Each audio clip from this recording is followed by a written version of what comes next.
When World War II engulfed the Soviet Union, one of the deadliest and most decisive factors shaping the conflict was the brutal Russian winter. Far from being a mere backdrop, the severe cold, deep snow and frozen landscapes became powerful allies for the Soviet forces.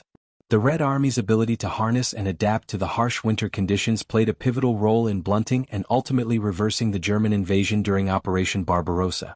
This article explores how the Soviets turned nature itself into a strategic weapon, using winter to outmaneuver, exhaust and defeat Nazi forces.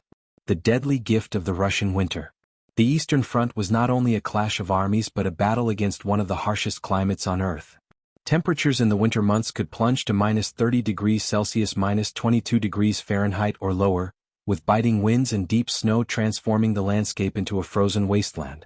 German troops, well equipped for blitzkrieg and rapid advances in fair weather, were unprepared for the logistical nightmare the winter brought. Vehicles and machinery froze or broke down. Supply lines stalled in icy mud and snowdrifts. Soldiers suffered frostbite, hypothermia, and exhaustion. By contrast, the Soviets were far more accustomed to these conditions, with troops trained and equipped to endure winter warfare. Winter as a strategic ally. The Soviet High Command understood the tactical advantages that winter offered. Instead of avoiding combat during the cold months, they leveraged nature to slow German advances. The frozen terrain and snow-limited tank and motorized unit mobility, neutralizing Germany's mechanized superiority. Launch counteroffensives. Red Army troops, better acclimated and supplied for winter combat, mounted surprise attacks that caught German forces off guard. Disrupt enemy logistics. Harsh conditions hampered German supply lines, leading to shortages of fuel, food, and ammunition.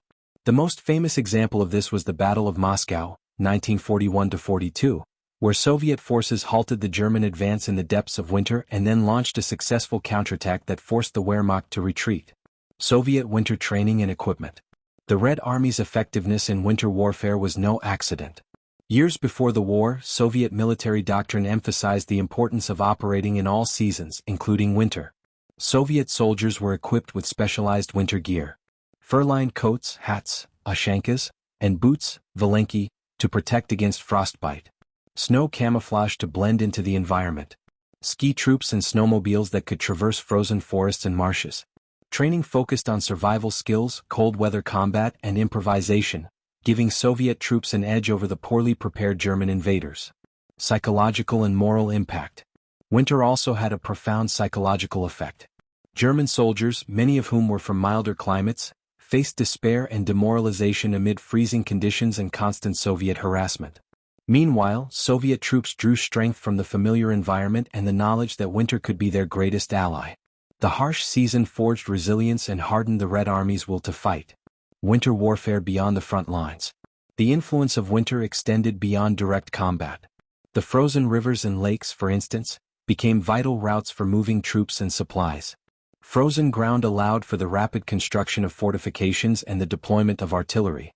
Moreover, the winter conditions shaped the strategic timetable of the war. German offensives were limited during winter months, giving the Soviets time to regroup and plan. Conclusion: nature as a weapon. The Soviet mastery of winter warfare was a crucial factor in the defeat of Nazi Germany. By turning the punishing Russian winter into an ally rather than an obstacle, the Red Army gained a decisive edge over the enemy. Winter became more than just a season, it was a weapon in the Soviet arsenal, amplifying their strengths, exploiting German weaknesses, and helping to change the course of history on the Eastern Front. The legacy of this harsh yet decisive element of warfare remains a powerful reminder of how nature and human ingenuity can intersect in the crucible of war.